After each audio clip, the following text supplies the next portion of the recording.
ചേട്ടാ അപ്പൊ കല്യാണം കഴിഞ്ഞിരിക്കണം, അപ്പൊ എങ്ങനെ തോന്നുന്നു? കല്യാണം കഴിഞ്ഞാൽ എനിക്ക് 3 മക്കളുണ്ട്.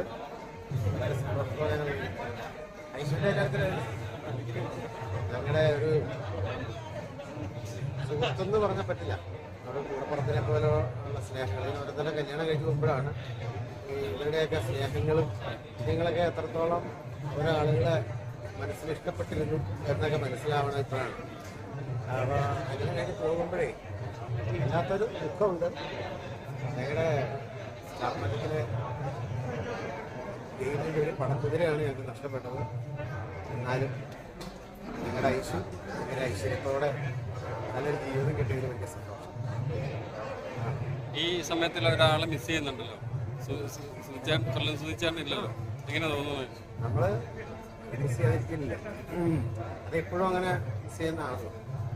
പ്രത്യേകിച്ച് ഓർക്കാൻ ആഗ്രഹിക്കാത്ത ഒരു വേദന ഉള്ള ഒരു കാര്യമാണ്. അതുകൊണ്ട് അങ്ങനെ ഞങ്ങൾ പറയാറില്ല. എപ്പോഴും നമ്മളിപ്പോൾ എവിടെ ഉണ്ടെങ്കിൽ കൂടെ ഉണ്ട ആളാണല്ലോ സ്ഥിതി. പ്രത്യേകിച്ച് പറയേണ്ട കാര്യം ഓർക്കുമ്പോൾ പ്രശ്നം ഉണ്ടാവും. അപ്പോൾ അതുകൊണ്ട് ഓർക്കാൻ ശ്രമിക്കാറില്ല. കാരണം അത്ര വേദനയുള്ള കാര്യമായതുകൊണ്ട്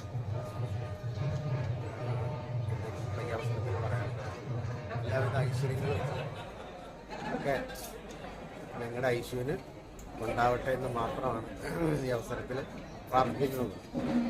ഐശ്വര്യം, സമ്പൽ സമൃദ്ധിയും ദൈവാധീനമൊക്കെ നല്ല ദാമ്പത്യ ജീവിതം ഐശ്വര്യന് കിട്ടട്ടെ എന്ന് മഞ്ഞുവാക്കായിട്ടല്ല, വളരെ ആത്മാർത്ഥമായിട്ട് പ്രാർത്ഥിക്കുന്നു. താങ്ക്സ്.